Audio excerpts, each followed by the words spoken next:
할렐루야. 2025년 4월 10일 목요일 아침입니다. 지난밤도 잘 주무셨나요? 성도들을 찾아가는 말씀, 오늘은 출애굽기 7장입니다. 붉게 물든 물, 무너진 신화. 2006년 저는 미국 학생들과 함께 인도를 방문한 적이 있습니다. 그곳에서 겐지스 강을 보았는데요.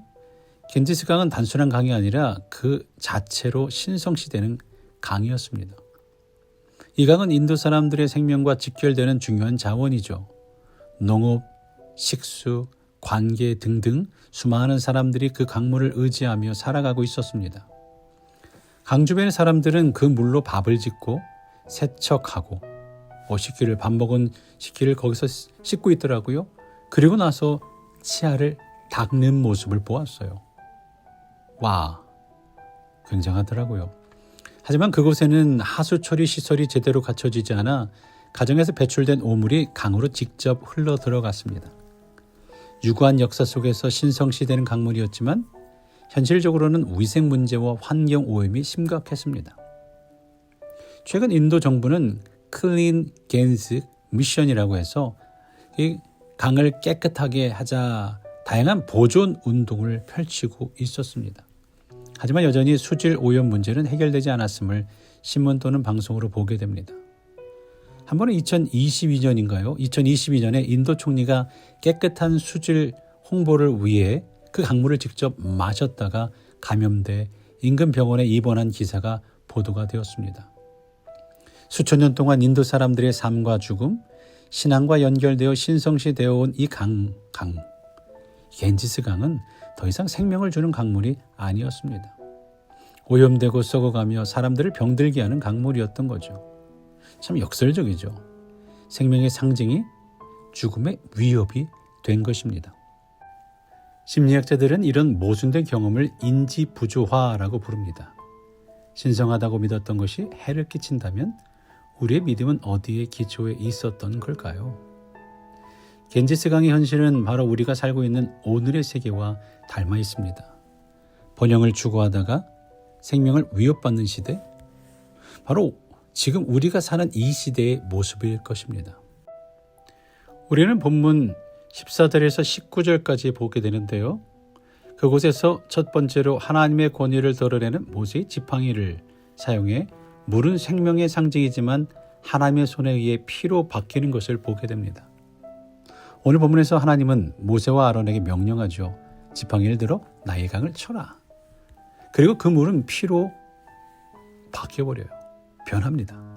이 사건은 단지 물리적인 변화가 아니라 하나님께서 인간 문명, 자연, 생명의 흐름 위에 주권을 가지신 분이다. 주권을 가지신 분임을 드러내는 선언입니다. 여기서 지팡이는 상징적이죠. 단순한 나무 막대가 아닙니다. 지팡이는 하나님의 도구이자 통치권의 상징입니다. 오늘날 우리는 눈에 보이는 것들에 권위를 부여합니다. 정치 권력, 자본, 기술, 심지어 AI. 그러나 출애굽기의 이 장면은 우리에게 묻죠. 우리에게 묻습니다. 그 모든 권위 위에 진짜 권위는 누구에게 있는가라고 말입니다. 2024년부터 세계는 전례 없는 정치적 양극화, 경제 불안정, 기후 위기 속에서 흔들리고 있습니다. 우리 이런 상황 속에서 생명을 지키는 자원들이 언젠가 우리를 무너뜨릴 수 있다는 경고를 듣습니다. 정치적인 양극화가 사회적 충돌을 일으키고 민주주의와 사회적 평화를 위협할 수 있습니다. 이런 것은 경제적인 불안정을 초래하고 사람들의 삶을 부정적으로 만들어 버릴 수도 있죠. 이런 것은 국가 간의 갈등을 빚어내고 이런저런 모습, 산업화로 인한 기후변화를 또 초래하죠.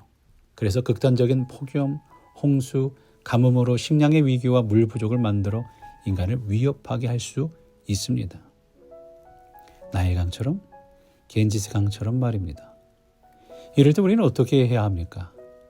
우린 다시 하나님의 지팡이를 바라보아야 할 줄로 믿습니다. 계속 이어지는 본문 20절 이하에서는 한마디로 바로는 보았으나 관심을 두지 않았다라고 할 수 있습니다. 그 거짓 신과 외면하는 권력자를 보게 돼요. 본문에서는 본문에서 바로는 하나님의 권능을 보고도 회개하지 않습니다. 오히려 요술사를 불러 비슷한 것을 흉내냅니다. 이것이 바로 오늘 현대 사회의 착시이죠. 비슷해 보이는 기술, 빠른 대처, 임시 방편으로 문제의 본질을 회피하며 책임을 외면합니다. 2022년 인도 총리가 겐지스 강물을 마셨다가 병원에 실려갔던 사건은 단순한 해프닝이 아닙니다. 그 순간 사람들은 현실을 직면했죠. 신성시 되는 곳조차 맹목적으로 신뢰해서는 안 된다라는 거죠. 바로도 같은 착각을 했습니다. 자신이 신이라고 생각했지만 그는 백성을 위해 아무것도 하지 않았어요. 오늘날에도 우리 주변에는 수많은 바로들이 존재합니다. 국민의 고통보다 권력의 지속에 관심을 두고 고통을 외면한 채 자신만의 궁궐로 돌아갑니다. 심리학적으로 권력의 탈감각화라고 할 수 있습니다. 반복되는 경고에도 반응하지 않고 자신만의 현실 속에 갇힌 채 백성들의 고통을 외면하는 거죠. 본문 24절에 보면 백성들은 마실 물이 없어 강가를 파고 있습니다. 하지만 바로는 돌아서 버립니다. 필요변에 먹을 물이 사라진 강은 오늘날 곧 우리의 도덕과 정의가 사라진 사회를 의미합니다. 고통이 피처럼 번지고 있는데 바울은 여전히 침묵하고 있죠. 오늘 7장의 마지막 절인 본문 25절이 이렇게 말합니다. 여호와께서 나일 강을 치신 이래가 지나니라. 7일이 지나니라. 하나님은 우연히 하루 재앙을 내리신 게 아니에요. 우연하게 하루만 재앙을 내린 게 아니라 7일이라는 창조적인 상징 7일을 사용하셨어요. 그러나 이 7일은 생명이 아니라 심판의 시간입니다. 이는 우리에게 묻습니다. 지금 우리의 7일은 생명을 만드는가 아니면 죽음을 부르고 있는가라고 말입니다. 창조를 파괴하게 하는 정치, 생태계를 무시하는 경제, 인간성을 경시하는 기술, 이 모든 것이 우리의 물을 피로 만들고 있습니다. 심판 앞에 우리를 몰아가고 있는 거죠. 하나님의 창조를 기억하지 않는 시대는 하나님의 심판을 피할 수 없습니다. 그렇다면 참된 생명과 번영은 어디에서 오는 걸까요? 오늘 출애굽기 7장의 사건은 단순한 과거의 경고가 아닙니다. 이것은 현재의 경고이며 미래에 대한 부르심입니다. 오늘 우리는 다시 그물을 바라봅니다. 생명을 줄 수도 있고 생명을 빼앗을 수도 있는 그 물입니다. 오히려 그 물은 우리에게 질문하고 있는 듯합니다. 너는 무엇을 믿고 사느냐라고 말입니다. 너는 무엇을 믿고 사느냐. 예수님께서는 우리에게 이렇게 말씀하셨습니다. 누구든지 목마르거든 내게로 와서 마셔라. 그분 말이 피로 물든 세상 속에서 우리에게 생수를 주실 수 있는 분인 줄로 믿습니다. 이 사순절 우리가 진정으로 돌아가야 할 것은 바로 그분 예수님입니다.